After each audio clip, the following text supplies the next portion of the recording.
Dawson Rider with you. Hey YouTube, Dawson Rider here with a review of the Transtek Armor from Power Rangers Operation Overdrive. So, if you didn't know, this is a unique vehicle mini robot thing that actually was in the show. It was a US exclusive. It was one of the cases where one of the US exclusive things that was in toy form made it into the show. So that's kind of neat. Personally, I really like when we do stuff like that, when we have stuff that's unique to here, whether it be Rangers, which is the coolest, or even just little motorcycles or vehicles or whatever. I know everyone's like, oh, it's to sell toys, but I mean, they're trying to make money. I mean, so is Sentai, but I just like having our own little, making our own little unique mark on the season. But anyway, so here it is in its basic mode, where it's just kind of like this rover that rolls around. You got these little claws you can snap onto things, and it rolls on these wheels and these wheels. And it looks fine.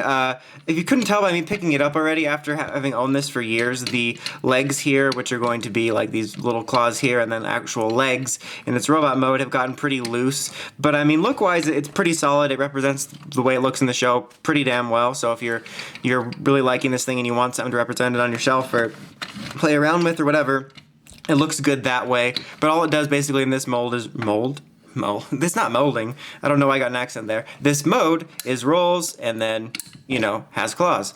If you could see already there, it does come with a little figure. You can just open this up and there's a little Overdrive red figure in here. And it's kind of unique. It's basically just like a cycle figure. It's like, it's not one of the ones that's included with, or not included with, but it is the 5-inch figure or the one that was included with that like armor line. It's kind of its own unique deal. If this was released now, this would be all red, just one red color with a black visor. So like this is the way that we kind of used to do it, which is one of the ways that we used to do things better.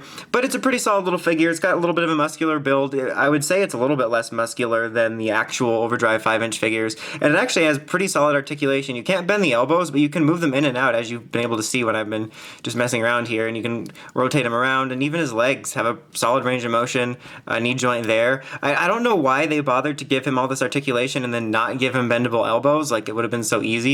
I mean, you can even rotate its head around, so that's pretty impressive I mean, I feel like it's impressive now because of what the bike figures have become, but still, this is a pretty solid vehicle inclusion figure, both articulation-wise and detail-wise. I mean, they nailed all the major points on it, and it doesn't even look half bad just sitting there as a regular Overdrive red figure.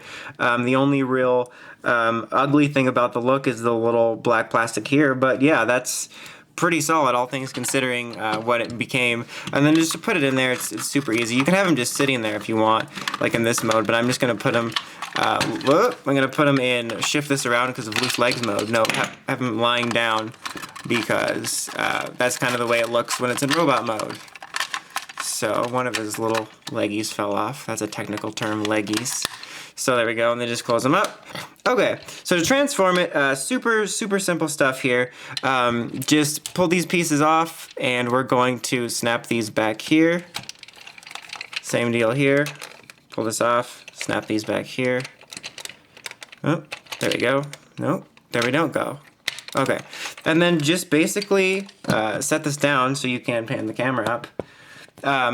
Take these and you're just going to shift them around until they become little hands. So they just twirl and bend, and then they're little blaster hands like that.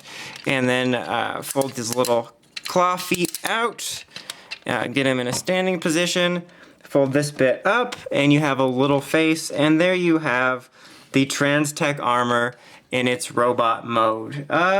It's not the greatest. In the show, I actually kind of dig this thing. I mean, it's not my favorite thing of all time, but like I said, I like unique things to the show. And in the show, I think the robot mode looks a little bit better. It looks a little bit more streamlined, a little bit skinnier, so that it doesn't look so clunky. Like right now, it just honestly does look pretty clunky in this mode. Especially like with this jetting out and whatnot. And like I mentioned, the legs are a little bit loose on it, but you can move his arms around, you can bend them here, you can move this little bit here. But yeah, that's pretty much it.